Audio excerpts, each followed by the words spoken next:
안녕하세요. 오늘은 역사의 소용돌이 속에서 장발장이라는 한 인간의 삶을 그려낸 책 레미제라블입니다. 이미 뮤지컬로 대성공을 거둔 작품이기도 하죠.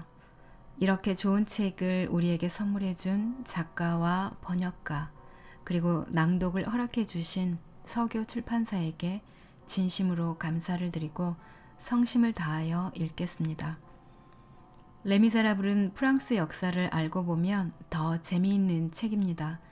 그래서 제가 조금 시대적인 배경을 설명해 드리고 책 본문을 낭독해 드리겠습니다. 오늘도 책과 함께 편안하고 좋은 시간 되시기 바랍니다.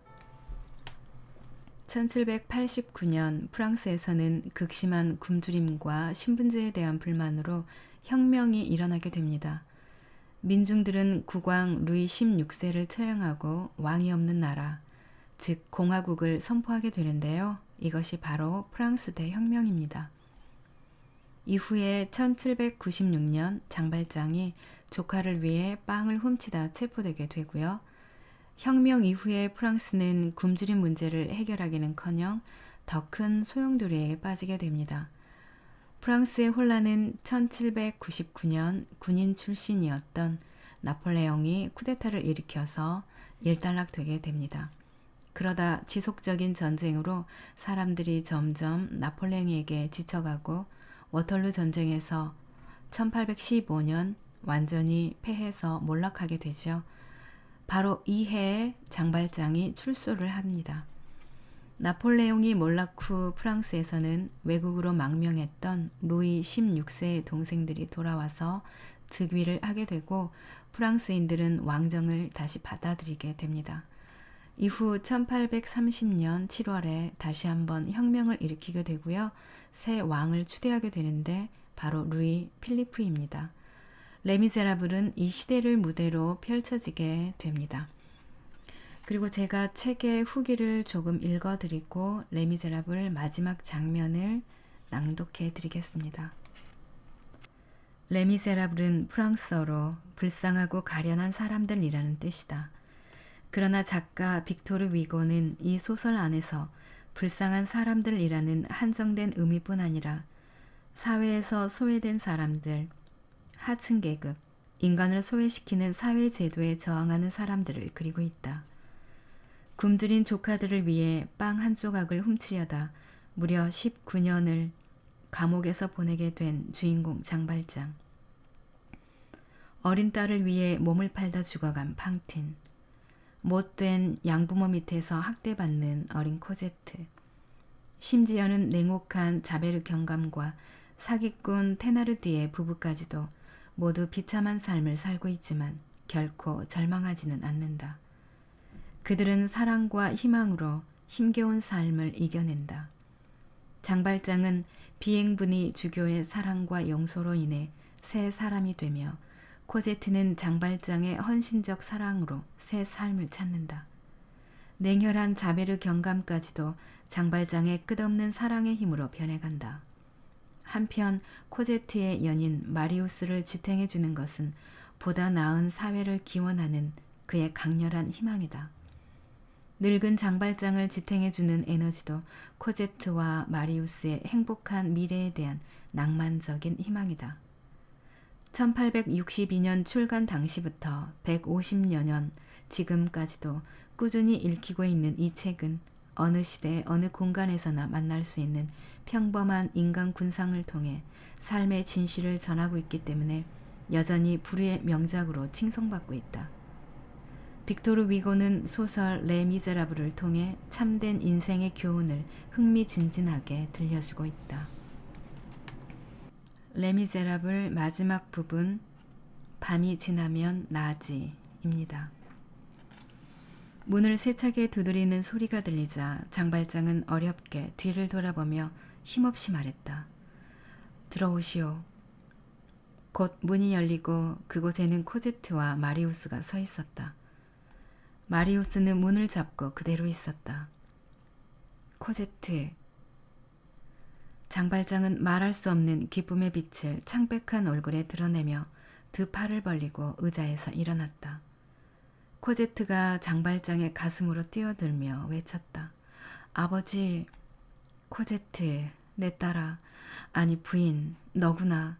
이게 어떻게 된 일이냐? 설마 꿈은 아니겠지? 장발장은 코제트를 안고 계속 부르짖었다. 너로구나. 네가 와주었구나. 나를 용서해 주는 거니? 마리오스는 눈물을 참으며 떨리는 입술로 중얼거렸다. 아버님, 당신도 나를 용서하시는군요. 마리오스는 뭐라고 말해야 할지 몰랐다. 장발장이 또다시 말했다. 고맙소. 우리 이제는 헤어지지 말아요. 코제트는 숄과 모자를 벗어 침대 위에 던져놓고는 노인의 무릎에 앉아 다정하게 그의 머리카락을 걷어올리며 이마에 키스를 했다. 장발장은 어리둥절하면서도 가만히 있었다. 코제트는 상황을 제대로 알지는 못하지만 마치 마리우스가 진 빚을 보상하겠다는 듯 한없는 애정으로 그를 쓰다듬었다. 장발장이 더듬거리며 말했다. 인간이란 정말 어리석은 존재예요. 나는 다시는 이 아이를 못 만날 걸로 생각했거든. 퐁메르시군, 나는 당신들이 오기 전 이런 생각을 하고 있었어. 이제 모든 것은 끝났다. 여기 그 아이의 귀여운 옷들이 있다. 나는 참 비참한 사람이다. 이제 더는 코제트를 만날 수 없겠구나. 이런 생각을 당신들이 계단을 올라오고 있을 때 난 중얼거리고 있었어. 참 어리석지. 인간은 이렇게 어리석은 거라오. 그건 하느님을 잊고 있었기 때문이지. 하느님은 우리를 내려다보시면서 이렇게 말씀하실 거요. 너는 사람들한테 버림을 받았다고 생각하는구나. 어리석은 인간아, 그렇지 않다. 그건 어리석은 생각이야. 결코 그렇지 않다. 그동안 나는 불행했소. 그는 한동안 입을 다물고 있더니 다시 말을 이었다. 사실 난 가끔씩 아주 잠깐만이라도 코제트를 만나고 싶었어. 하지만 나는 나 자신이 보잘것없는 존재라는 것을 잘 알고 있었지. 나는 내 자신에게 이렇게 말했소. 너는 더 이상 저 사람들한테 필요 없는 존재야. 너는 네가 있어야 할 구석자리에 있어야 해. 너는 코제트 옆에 갈 자격이 없는 놈이란 말이야. 아, 고맙게도 난 다시 이 아이를 만났어. 코제트, 네 남편은 아주 훌륭한 사람이다. 넌 정말 아름답게 수놓은 칼날을 달고 있구나. 정말 잘 어울리는구나. 남편이 골라준 거겠지? 너에겐 캐시미어 숄도 잘 어울리니 그것을 구입하도록 하렴. 퐁메르시군, 내가 이 아이에게 너라고 부르는 것을 용서해 주시오. 아주 잠깐 동안일 테니까. 코제트가 말했다. 저희들을 그렇게 내버려 두시다니 아버진 정말 나빠요. 대체 어딜 다녀오신 거예요? 어째서 그렇게 오래 걸리셨어요? 전에는 여행을 하시더라도 사나흘 정도밖에 안 걸리셨는데요. 니콜레트를 보내도 늘 안 계신다고만 하던데 언제 돌아오셨어요? 왜 알려주시지도 않았어요? 그동안 정말 많이 변하셨네요. 아, 정말 편찮으신 것도 전 모르고 있었어요. 보세요, 마리우스. 아버지 손 좀 만져보세요. 너무 차요. 당신도 이렇게 와주다니. 퐁메르시군, 당신은 나를 용서해 주는 거요? 장발장은 또 그 말을 했다. 장발장이 되풀이하는 이 용서라는 말을 듣고 마리우스는 가슴속에 가득 차 있던 모든 것을 폭포수처럼 쏟아내기 시작했다. 코제트, 들었어? 이분이 내게 용서를 구하고 있어. 그런데 이분이 내게 어떻게 해주셨는지 당신은 알고 있어, 코제트? 이분은 내 목숨을 구해주셨어. 아니, 그 이상의 것을 해주셨지. 당신을 내게 주신 후 자신을 스스로 희생시키셨어. 정말 훌륭한 분이시오. 더욱이 은혜를 모르는 나에게, 몰인정한 나에게, 죄인인 나에게 오히려 고맙다고 하시다니. 코제트, 나는 일평생 이분의 발밑에 꿇어 엎드려도 그 은혜를 다 갚을 수 없을 거요.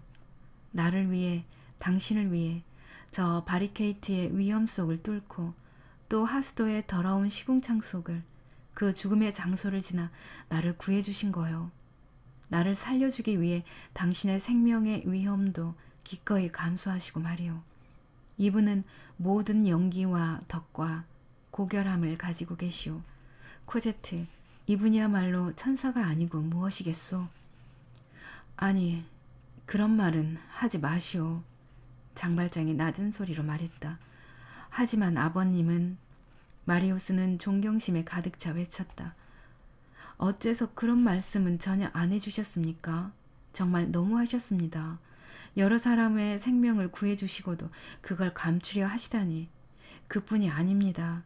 게다가 자신에 대해 고백하시면서 오히려 자신을 비방하셨습니다. 진짜 너무하셨습니다. 나는 진실을 말한 것뿐이요. 아닙니다. 진실이란 모든 것이 아니면 안 됩니다. 아버님께선 모든 것을 말씀하시지 않았습니다. 마들렌 씨가 바로 아버님 자신이라는 것은 왜 말씀하지 않으셨습니까? 자베르를 구해주셨으면서 왜 그 사실도 말씀하지 않으셨습니까? 제 목숨을 구해주는 은혜를 베푸시고도 왜 아무런 말씀도 안 하셨습니까? 만약 그 하수도에 관한 일을 알았다면 당신은 분명 나를 그 집에 머무르게 하지 않을 수 없었을 거요. 그래서 나는 입을 다물었던 것이요. 내가 떠나야 했으니까. 아니, 무슨 말씀을 그렇게 하세요? 여기서 이대로 줄곧 계시겠다고요? 저희들이 아버님을 모셔가겠습니다. 죄송합니다, 아버님. 아버님은 저희들과 한 가족입니다. 코제트의 아버지시고 또 저의 아버지십니다. 이제는 하루라도 이런 누추한 집에서 혼자 사시면 안 됩니다. 내일도 여기에 계실 거라고 생각하시면 절대 안 됩니다. 내일 나는 여기에 있지 않을 거요. 그렇다고 당신 집에도 가지 않을 거요. 장발장이 조용히 말했다. 그건 또 무슨 말씀이십니까? 마리우스가 물었다. 아니요. 이제는 여행도 가시면 안 됩니다. 코제트가 옆에서 거들었다. 그럼요. 꼭 같이 가셔야 돼요. 마차도 지금 기다리고 있어요. 전 아버지를 반드시 모시고 가겠어요. 억지로라도 모셔갈 거예요. 그녀는 미소를 지으며 장발장을 두 팔로 들어 올리는 몸짓을 했다. 장발장은 코제트의 말에 귀를 기울이고 있기는 했으나 말은 거의 듣고 있지 않았다. 그저 그녀 목소리를 듣고 있을 뿐이었다. 슬픈 영혼의 결정체인 눈물 한 방울이 어느덧 그의 눈에 고여 있었다. 장발장이 중얼거렸다. 하느님, 축복의 증거로 지금 이 아이가 여기에 와 있구나. 코제트는 그의 두 손을 꼭 쥐었다가 곧 소리를 질렀다. 어머, 손이 아까보다 더 차가워졌어요. 나 말이냐? 아니다. 장발장은 대답했다. 난 기분이 아주 좋단다. 다만 난 이제 곧 죽을 거야. 코제트와 마리우스는 소스라치게 놀랐다. 죽을 거라니요? 마리우스가 외쳤다. 그래, 하지만 그런 건 중요하지 않아. 장발장이 숨을 깊게 쉬며 다시 미소를 지으며 말했다. 코제트가 비통하게 부르짖었다.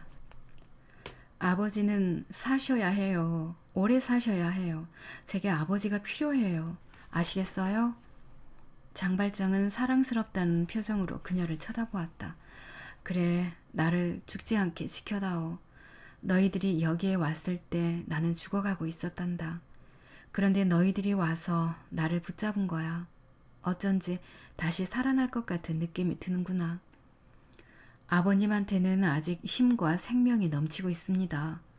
마리우스가 부르짖었다. 왜 그렇게 죽는다는 생각을 하십니까? 지금까지는 수많은 고통을 겪으셨지만 이젠 다 없어졌잖아요.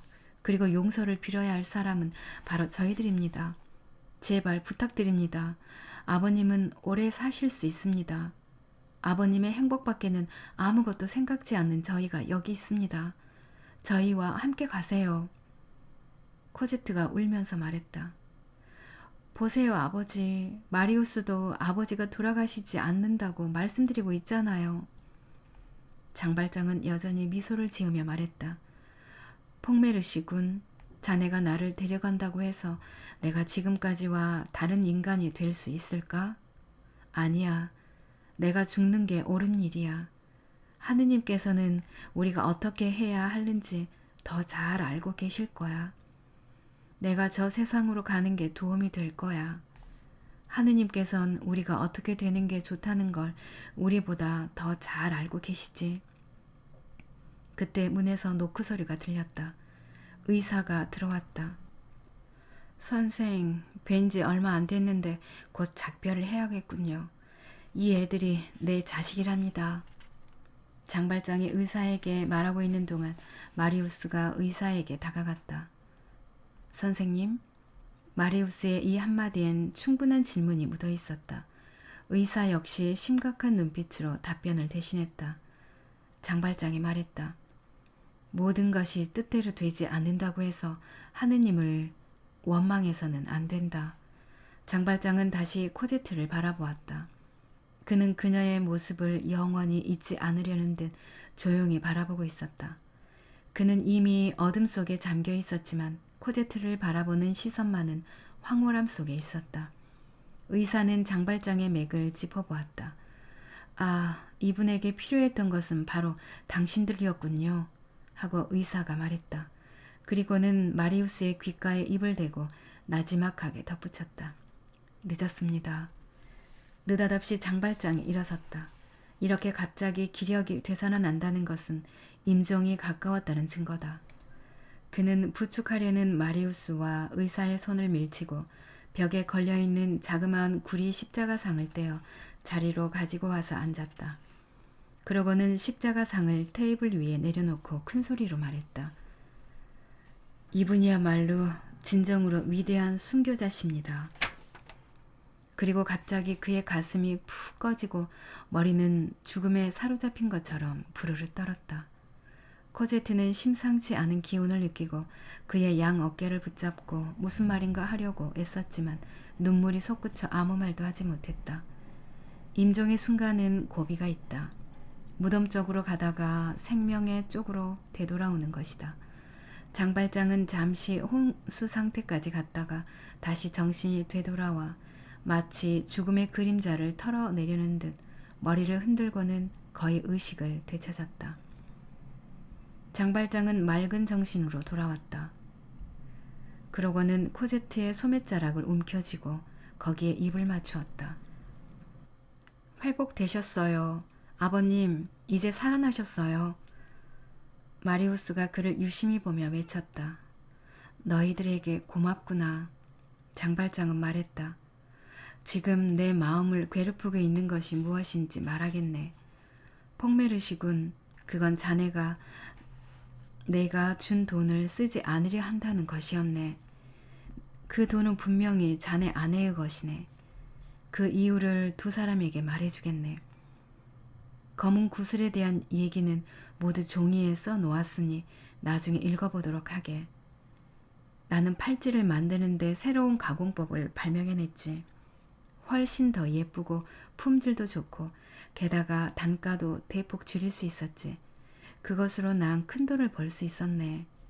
그러므로 내가 코제트에게 남긴 그 재산은 정당한 그녀의 것이네. 내가 이렇게 상세하게 말하는 것은 자네를 안심시켜주기 위해서라네. 문지기 여자가 층계를 올라와 살짝 열려있는 문틈으로 안을 들여다보았다. 의사가 그녀에게 손짓으로 아래로 내려가라고 했다.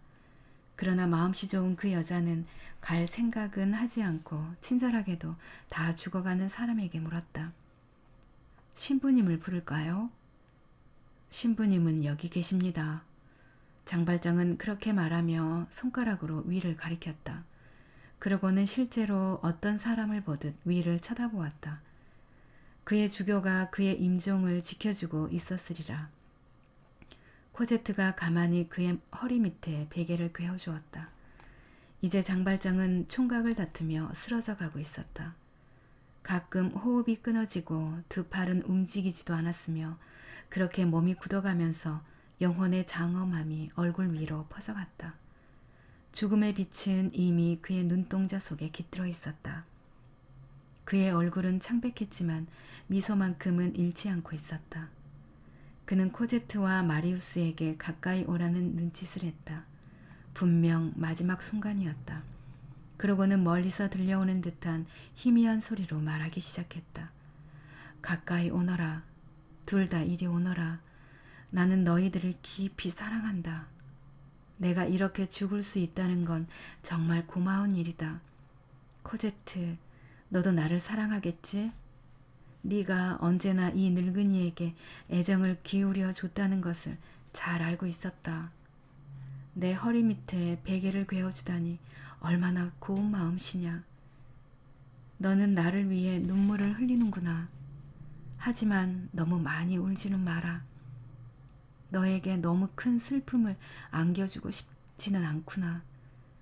너희들은 마음껏 행복을 누려야 한다. 참, 아까 말했던 것을 잊었구나. 그렇게 만든 팔찌는 다른 어떤 것보다도 벌이가 잘 됐다. 1그로스에, 즉 12자스에 10프랑씩 밖에 안 들었는데 60프랑에 팔렸으니까 말이다. 퐁메르시군, 내가 60만 프랑이나 벌었다고 놀랄 것은 없네. 정당하게 번 돈이니까 안심하고 편하게 쓰고 부자가 돼도 상관없네. 코제트야, 마음껏 행복하게 살아야 한다. 그리고 벽난로 위에 있는 촛대 2개는 네가 간직해라. 은으로 만들어진 것이지만 내게는 금이나 다이아몬드로 만든 것보다 더 귀중한 거란다.